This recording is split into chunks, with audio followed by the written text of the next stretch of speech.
Hello everyone, my name is Hayden Gray, and today I'm going to be informing you all about Alexander the Great. When it comes to defining the great qualities of a great leader, it's always been up to debate.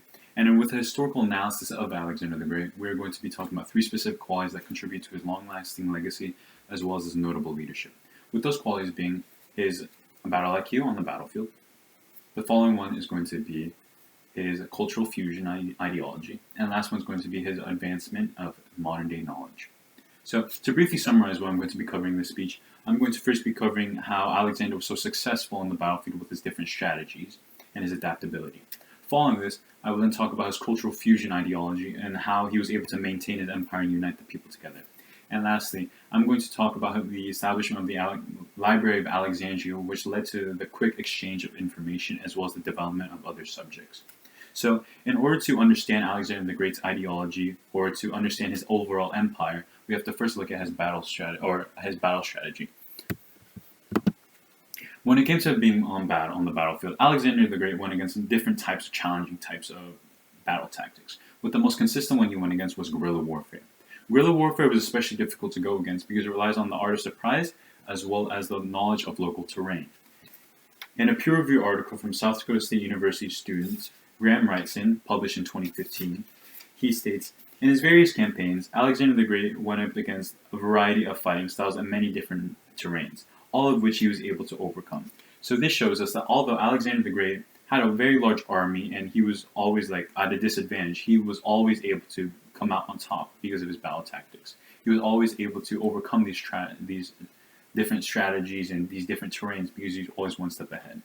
Furthermore, U.S. Army Major Robert P. Peterson states in a research report done in 1998, Alexander's tactical formation was useful in the defense against surprise. The phalanx marched in two parallel lines that could quickly form into a square when attacked from any flank. So this shows us that Alexander the Great always anticipated being attacked, and what led to his success was actually constantly being on defense while on the offense, which, like I just stated, led to the success of his conquest and led to his overall development of the empire. So now I've talked about the strategies that got him to his empire. How did he maintain it? Well, Alexander maintained it through cultural fusion. Alexander the Great needed a way to combine the people together and to unite them together, and he did so by cultural fusion.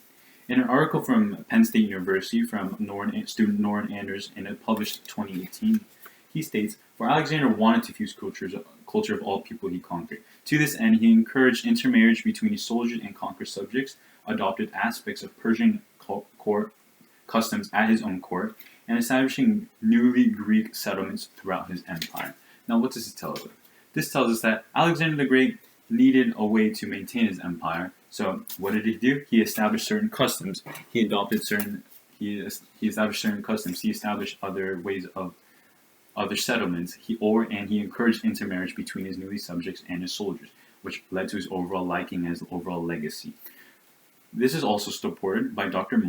Monica Amoy Animi, who is a professor of the University of Ibadan, and a peer-reviewed article published in 2018 where she states, creating a durable empire built on a foundation of Hellenistic cultural influences mixed with Persian culture, the creator to create a hybrid civilization. Here we see Alexander using both cultural and unification strategies to achieve his purpose of remaining conqueror. Now this shows us that Alexander the Great not necessarily didn't only promote cultural fusion for the goodness of the people, but he needed a way to maintain his empire, to create a durable empire, to ensure that his empire would last for as long as he was alive, if not even longer past his life. So now that I've covered both his battle strategies as well as his ideology of cultural fusion, I'll now move on to the last phase of my speech, which is his advancement of modern-day knowledge. Alexander the Great established the Library of Alexandria, which helped collect all the information of the known world at the time and helped advance certain subjects. Professor of Classics and History Roger S. Bagnall states in a peer-reviewed article published in 2002, full range of intellectual pursuits supported by the library's collection built. They included many attempts to systemic information about different subjects. One example is geography, enabling the development of cartography.